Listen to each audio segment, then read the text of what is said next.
तारीख इंतखाबात के हवाले से सदर पाकिस्तान ने इलेक्शन कमीशन के मशवरे के ऊपर ऐलान किया और पंजाब में खैबर पख्तूनख्वा के अंदर इंतखाबात करवाने का हुक्मनामा जो है वो सुप्रीम कोर्ट ऑफ पाकिस्तान ने जारी किया और अभी अभी इलेक्शन कमीशन ऑफ पाकिस्तान ने इंतखाबी शेड्यूल भी जारी कर दिया है। पंजाब में इंतखाबात का शेड्यूल जारी कर दिया है जिसमें 11 मार्च को पब्लिक नोटिस जारी किया जाएगा उम्मीदवारान को कागजात नामजदगी जमा करवाने का और 6 अप्रैल को हतमी लिस्ट इंतखाबात में हिस्सा लेने वाले उम्मीदवारान की जो है वो शाया की जाएगी और 30 अप्रैल पोलिंग डे होगा। एक तरफ इंतखाबात की तारीख आ चुकी है, एक तरफ इंतखाबात का शेड्यूल आ चुका है, लेकिन दूसरी जानिब 22 करोड़ अवाम के लीडर को लाहौर शहर के अंदर इंतखाबी रैली लीड करने की इजाजत नहीं दी जा रही। दफा 144 नाफिज कर दी गई है। क्या पाकिस्तान के अंदर इस वक्त जो हालात हैं, जो अदम इस्तेहकाम है, क्या वो इससे कम होगा या बढ़ेगा? ये फाशिस्ट हुकूमत, ये इंपोर्टेड हुकूमत ये चाहती है इस मुल्क के अंदर खून रेजी करवाई जाए। इससे पहले 25 मई को इन्होंने जुल्म और बर्बरियत की बदतरीन मिसाल कायम की थी और इनकी कोशिश थी कि किसी तरीके से खून रेजी हो जाए। फिर 26 नवंबर को रावलपिंडी में भी इनकी यही कोशिश थी कि खून रेजी करवाई जाए। आज फिर जो इन्होंने पुलिस के जरिए गुल्लू क्रेसी कराई है, जो पुलिस जिसका काम अवाम की जान माल का तहफ्फुज करना है, उसके जरिए इन्होंने रियासी जबर करवाया है, जुल्म करवाया है। पुलिस का क्या काम है कि वो लोगों की जाती अमलाक को नुकसान पहुंचाए। डंडों से लोगों की गाड़ियां तोड़ी गई, आंसू गैस के शेल चलाए गए हैं, लोगों को जख्मी किया गया है, हमारे कारकुनान को गिरफ्तार किया गया है जो अपना आईनी जमहूरी राइट इस्तेमाल करने आए थे।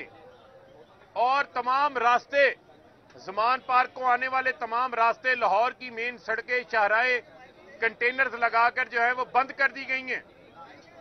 मैं इस निगरानी वाली निगरान हुकूमत को ये कहना चाहता हूं कि लाहौर के रास्तों को फौरी तौर के ऊपर खोल दो।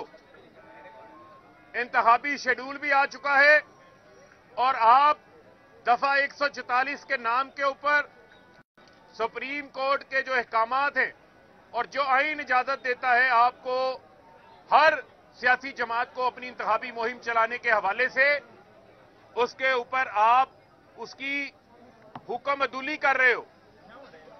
और ये बात बड़ी वाज़ेह हो चुकी है रोजे रोशन की तरह कि अब इमरान खान का रास्ता कोई नहीं रोक सकता। 22 करोड़ अवाम इमरान खान के साथ हैं। यही वजह है कि इनकी कांपे टांग रही हैं।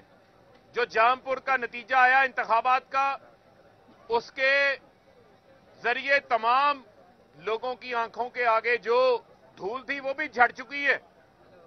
सबको पता है कि इस महंगाई ने, इस बदतरीन जुल्म और बर्बरियत, इंसानी हकूक की खिलाफ वर्जी करने वाली हुकूमत ने अवाम के 11 माह के अंदर अवाम का भुरकस निकाल दिया, मुल्क को तबाही के दहाने के ऊपर ले आए हैं।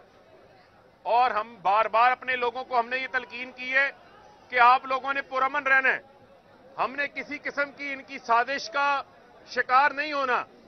जो ये चाहते हैं कि तसादुम हो, तसादुम के जरिए ये लाशें गिराना चाहते हैं, जिसके जरिए ये इंतखाबात को मुलतवी करवाना चाहते हैं। ये इनकी लंदन प्लान, जो नवाज शरीफ को जो शोर्टियां दी गई हैं, लंदन प्लान जो नवाज शरीफ की ख्वाहिश के ऊपर शोर्टियां दी गई हैं, उसको हमने कामयाब नहीं होने देना।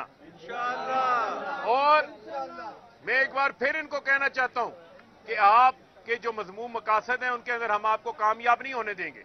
और आज खवातीन का आलमी दिन है, उस आलमी दिन के मौका के ऊपर खवातीन के ऊपर तशद्दुद किया जा रहा है। ये पूरी दुनिया देख रही है कि जो इंसानी हकूक की धज्जियां पाकिस्तान के अंदर शहबाज शरीफ ने, इस कातिल वजीर दाखिला राना सना ने उड़ाई हैं। वो किसी से ढकी छुपने वाली नहीं है और इंशाल्लाह इनका रास्ता जो है वो भरपूर तरीके से इनका रास्ता जो है वो हम रोकेंगे और किसी सूरत भी जो है वो हम इसको आगे जो है वो नहीं बढ़ने देंगे। और लोगों को यही कॉल है कि वो यहाँ पर लोग जो पहुंच रहे हैं वो पहुंचे और हम हर कानूनी रास्ता भी इख्तियार करेंगे और इस इम्पोर्टेड हुकूमत का हम मिलके भरपूर तरीके से जो है वो मुकाबला करेंगे। बहुत शुक्रिया। शेख साहब आ जाओ।